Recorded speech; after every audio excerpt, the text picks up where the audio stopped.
WrestleMania has been WWE's biggest and most historic event for the past 40 years, serving up numerous iconic matches and moments, though only a handful of them truly stand out as some of the best wrestling shows of all time. In this video, my co-host Thanasi and I are going to discuss the WrestleManias that really are the best of the best, as we determine which editions we believe belong on the Mount Rushmore of WrestleMania events. Now, there are multiple factors to consider, like legacy, match quality, memorability. But as this is our own ranking, we also can't ignore subjective measures like personal enjoyment, nostalgia, things like that. We will get deeper into it as we discuss the various candidates for this list. And so, without further ado, Thanasi, I have to ask, are you ready? Am I ready? Of course I'm ready. Let's get into it. What are we waiting for? Now, Come we on have now. recently ranked every single WrestleMania in 4 separate videos, and I encourage everyone to go on our channel and watch them. Quick spoilers, we will be using the manias that placed in our top tier, which was all time, as our candidates for this video. And these are WrestleManias 3, 10, 17, 19, 21, 22, and 39. Thanasi, where would you like to start? Well, perhaps we can begin from what I think personally is a shoe-in for the one of the top four spots, and that is what is largely considered the greatest WrestleMania of all time, WrestleMania 17. The reason is, well, there are many reasons, and because there are lots of good matches, right? When we were going through our ranking videos, one of the trends that I noticed is that a lot of WrestleManias have got maybe one or two standout matches that kind of like these are the ones that represent the best of this edition. Yep. You think back though to this WrestleMania, you've got a piping hot main event in Stone Cold versus The Rock, which is marked the end of the Attitude Era. You had TLC 2 with the Dudleys, Edge, and Christian, and the Hardy Boys, where they absolutely stole the show, even though it was never theirs to steal to begin with because they weren't in the main event. You also had some nice matches in the mid card, specifically in the semi main, where you had Undertaker versus Triple H, where they were kind of just thrown together, but they really freaking stole the show. And a match that had no business being as good as it was in Shane McMahon versus Vince McMahon. Like the pop for Linda getting up had no right to get it, but just everyone was insanely hot for it. And you look even, Angle versus Benoit, another Great fantastic match, match. Great right? match. And you look at the number of matches that I'm listing out here, all I can think is they really just had an absolute cracker of the night where that they've kind of like all the stars aligned, if I can put it that way. Yep. So this one, I believe, is a very well deserving number one spot, or at least belonging on our Mount Rushmore. Thanasi, I'm just going to throw it right out there. I'm putting it in. This is the George Washington, I think, of our Mm. list. Not even a question for me. This is still my favorite WrestleMania of all time. And I just think with every point you made is correct. And it's just, I feel like it's one of the most rewatchable events because there are different levels of enjoyment. Because when you have a technical masterclass in a match like Kurt Angle and Chris Benoit, you have the quintessential main event in The Rock versus Stone Cold Steve Austin. You have one of the great innovations in the TLC match that is to this day one of the great tag matches that I've ever seen. It's up there in my list of favorite tag matches ever. Even something like the hardcore match is just a big ball of fun. And as you said, Mm. Shane and Vince, the Linda McMahon pop, like we don't need to understand it, but it's there and it was a thing. So yeah, I think it completely fits in the rest in the among our top four among this Mount Rushmore. All right, well, let's discuss some other candidates. And I want to give a quick shout out because I don't know if we'll make it, but I certainly am a favorite of it, and that's WrestleMania 39. I think obviously this will go down as the first Triple H run Mania, which I don't know if that gives it an extra boost, but it certainly is just a notable thing to mention. I still think that night one is almost a perfect event in the way that's structured, especially with the Sami Zayn Kevin Owens victory over the Usos at the end to cap it off, is just a perfect moment. And then I even look at night two and I go, that's also uh, a great event. Obviously, the Roman Reigns victory is a bit demoralizing, but I still feel that there is great value to the show, which has matches like Gunther versus Sheamus and Drew McIntyre in the triple threat for the IC Championship. I still think that's a classic IC Championship match. You've got even something a grudge match in the form of Rey Mysterio versus his son Dominic, which I think is just it's storytelling done to perfection when it comes to like family dynamics. Uh, there's just so much to talk about. Even Rhea Ripley versus Charlotte Flair, one of my favorite matches of all time at Mania, definitely one of the greatest women's matches for me. Like, there's just a lot to talk about in terms of like in-ring quality, I feel, with this Mania. What do you think? Look, I 100% agree with you on the point, particularly on the night one show, because I'm looking back at the card, and you had some really standout matches there. In particular, the women's world title match or the SmackDown women's title match, but also just that perfect story and perfect storm of Kevin Owens and Sami Zayn against the Usos. I just like, what on earth more could you want out of that sort of show? With night two, there was a lot more that we could have wanted and that we did want, and that was just to have Cody finish the story. Yes, I know that we have stuck with him up until now, but let's just think back to what it was like at the time. It felt like we were all shortchanged, and it's actually thoroughly disappointing that it left that kind of a sour taste, because the night two felt like Vince sort of shitting on us basically when Triple H just gave us pay-per-view of the year on night one. So I think maybe not 100% decided on putting it up there. It's definitely worth the shout, but at this moment, I'm not inclined to include it in our Mount Rushmore. It's a close fifth. All right. Yep. Let's move on to discuss the earliest Mania that's among our candidates, and that is WrestleMania 3. Now, obviously, this is probably the first iconic main event of a WrestleMania, the one that really sticks out. It's the one they still use in their opening title sequence with the body slam. It's got the iconic, like the first iconic legendary Mania match, in my opinion, of Ricky Steamboat versus Randy Savage for the Intercontinental Championship. It's probably the first truly great WrestleMania, or at least according to our list, we certainly considered it the first truly great WrestleMania. This obviously is a bit hampered down by time. I don't think it's as rewatchable as some of the other events that we've got coming up by virtue of it was a different time, different style. It's a 12 match card, and really only two matches are notable and are remembered. It also has the value of legacy behind it, though. So, where does this one sit with you, Thanasio? See, for me, yes, for historical reasons, it's definitely up there. And I don't actually have a massive issue with the fact that it's two big matches, because, as I said before, the trend while we were doing these videos is that that's generally how it works out, generally turns out to be just two. But that having been said, you've got a massive sports entertainment moment, probably the first ever WrestleMania moment in the body slam. And then you have a fantastic professional wrestling match between Ricky Steamboat and Macho Man Randy Savage. So I actually would probably rank add in on top of those two, the historicity of it.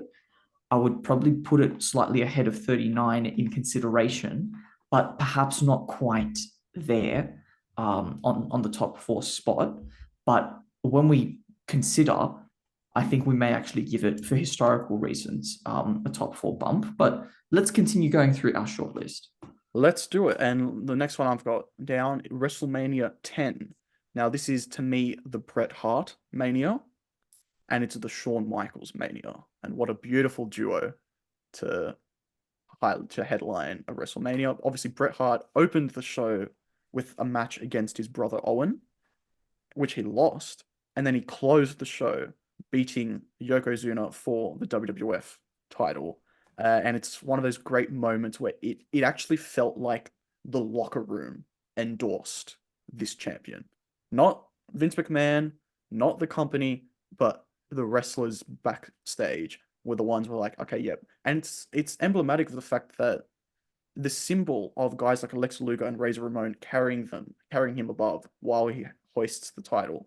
I think it's just a great image. I think it's up there with some of the other iconic Mania images. And let's not forget the classic ladder match of Shawn Michaels and Razor Ramon for the IC Championship. And I'm sensing a little bit of a theme that great Mania events tend to have great Intercontinental Championship matches too. Can I just make this point exactly on the Intercontinental Championship that this one it made it feel like the IC title was a massive deal, right? Because it was around this time, especially during the new generation, where they really emphasized that the person who had the IC title was very firmly a number two. During the golden era, because Hogan had that sort of monopoly on it, it was not quite a consolation prize, but you could definitely see the difference there. Whereas here, because Bret Hart was a former IC champion, you could see that now it's the preparation championship, and for that very reason, for going to Bret Hart, it represented also a changing of the guard. The guy who was the workhorse IC champion is now being endorsed as the heavyweight champion of the world after 9 years, basically, of Hulk Hogan running the show. Uh, Capital on top of that, where you've got three absolute bangers on this card. This this new generation peak, I think I want us to put on our Mount Rushmore in the top four. All right. Well, let's discuss some of the other candidates before we get it, but I have a feeling I'm going to agree with you there. The next Mania I want to discuss is WrestleMania 19. And this is a Mania that I actually rewatched recently. And I think I remember we watched it together, Thanasi. And it's got big highlights and it's remembered very fondly as well. Obviously, you got like a great match between Shawn Michaels and Chris Jericho. You've got Rock Austin for the last time. You've got Brock Lesnar versus Kurt Angle, which in like outside of the botched shooting star press is a very good match. Where does this one sit for you? This one is also in that argument for greatest of all time. I don't actually think of this one as the number one, but I do think of it as the number two. And with that rewatchability, what I noticed was the following. You had the star power in Rock versus Austin, going out for the last time. You had the mat-based wrestling between Brock and Kurt Angle, who of course have amateur backgrounds, and it really did feel like a very mat-based style match. And you also had the wrestling, or like the pure sort of entertainment wrestling, steal the show kind of wrestling between Shawn Michaels and Chris Jericho. You had a lot of other stuff on the card, but I think those three are the absolute standout matches. And you can't really disagree with the fact that when you've got these guys on the card, I mean, Triple H and Booker T, I think they kind of let me down a little bit, to be quite frank with you. The booking decision the approach was not what I wanted it to be.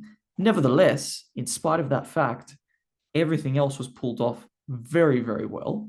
So I actually want to put this on Mount Rushmore more comfortably than I would put WrestleMania 10. What about you? Do you agree? I agree, and I think to be honest, I think we should make this the Abraham Lincoln of Okay. our list. As you said, the second best. I think it's a Mania, if I'm being honest. It's one that it doesn't come straight to mind, but the more I think about it, and when I actually watch it back, I always go, ah, yeah, I get it.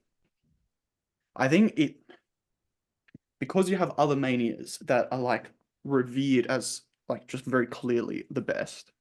Sometimes there are those manias that are very good and they're up there, but you just don't necessarily think of straight away. And I think 19 for me is that it takes me a little while, but once I think about it, yeah, it belongs.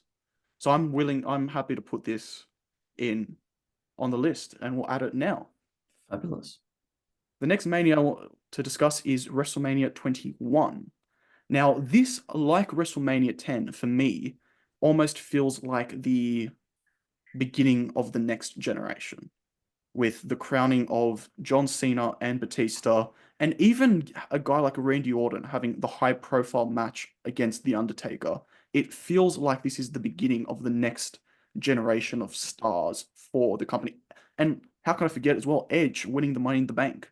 These four names basically made up the main event scene for the next 3, 4, 5 years in the company. So I think there is something to be said that it has that value. Obviously, Batista getting the victory over Triple H, John Cena getting the victory over JBL, Edge winning the inaugural Money in the Bank ladder match, Angle Michaels I was waiting for classic you to say match. that one. Like there's a lot to this, and I wanted to add here 8 match card. I've said like 3, 4 matches already, and it's an 8 match card, which means basically half of the show is already just fantastic. What do you think? Look, everything you're saying cannot be refuted, right?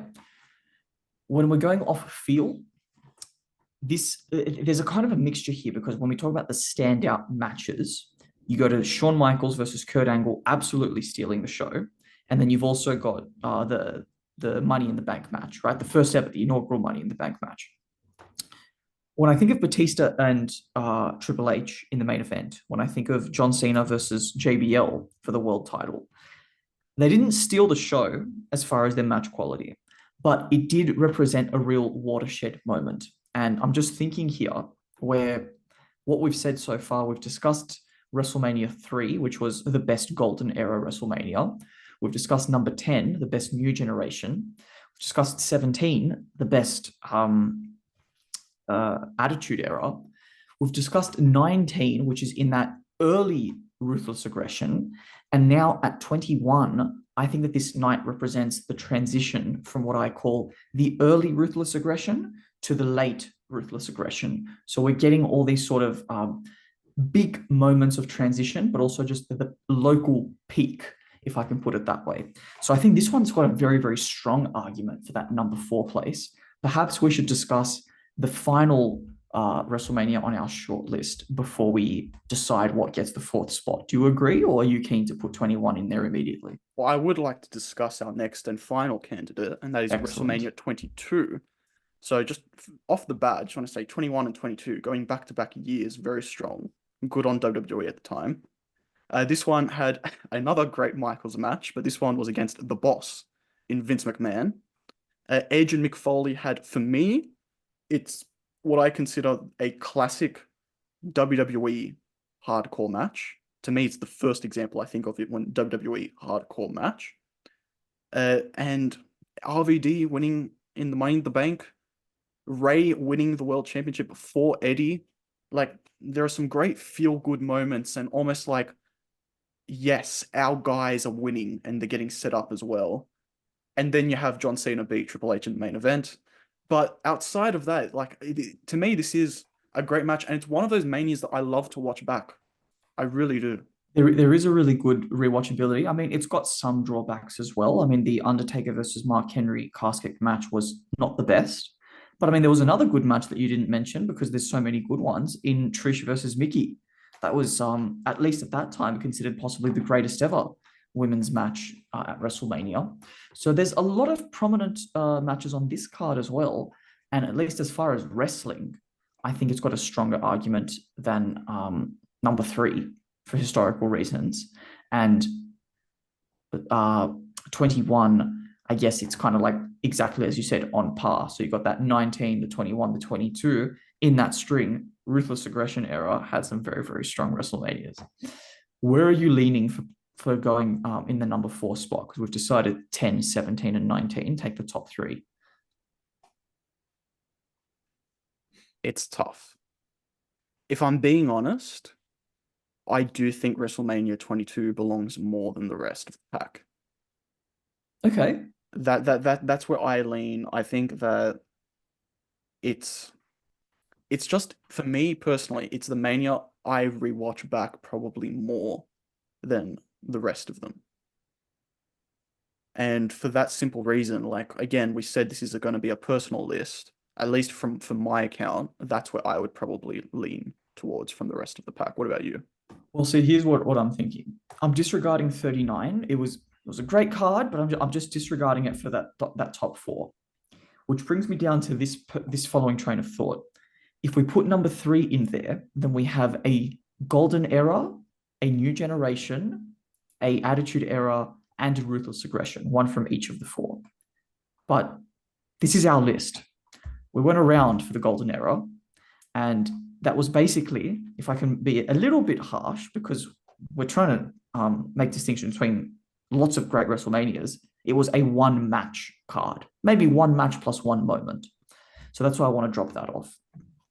And given that we're comfortable with that, I'm happy to toss up between 21 and 22. And if you say for 22, I'm happy to concede on that one. All right, well done, WrestleMania 22. You're getting in.